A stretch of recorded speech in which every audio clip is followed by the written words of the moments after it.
White house correspondent డిన్నర్లో కాల్పులు. Trump మొనాలియాను సురక్షితంగా తరలించిన సీక్రెట్ సర్వీస్. షూటర్ను అదుపులోకి తీసుకున్నట్టు వెల్లడించిన ట్రంప్.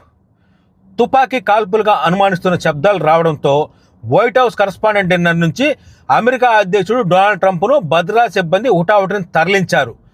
వాషింగ్టన్ హిల్టన్ హోటల్లో ట్రంప్ మాట్లాడుతున్నప్పుడు ఒక్కసారిగా కాల్పుల అలజడి రేగడంతో ఆయన్ను వెంటనే అక్కడి నుంచి సురక్షిత ప్రాంతానికి తీసుకెళ్లారు. బిగ్గరగా శబ్దాలు వినిపించగానే సీక్రెట్ సర్వీస్ సిబ్బంది అప్రమత్తమయ్యారు. అందరూ కిందికి వంగండి అంటూ అరుస్తూ రక్షణ కవచంలా మారి ట్రంప్ను ఆ వేదిక నుంచి దూరంగా తీసుకెళ్లారు. ట్రంప్ ప్రధాన సలహాదారు స్టీఫెన్ మిల్లర్ని కూడా అక్కడి నుంచి క్షేమంగా బయటికి తీసుకురావడం కనిపించింది. విందులో ఉన్న మిగతా వారంతా మొదట భయంతో కూర్చుండిపోయారు. కానీ అధ్యక్షుడు వెళ్ళిపోయిన తర్వాత కూడా వారు వేదిక లోపలే ఉండిపోయారు. షూటర్ను అదుపులోకి తీసుకున్నట్లు ట్రంప్ తన ట్రూత్ సోషల్ పోస్ట్లో వెల్లడించారు.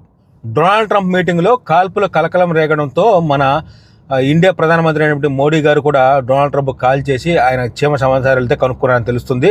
ఇప్పుడే ఆ న్యూస్ అయితే మీడియాలో వచ్చింది.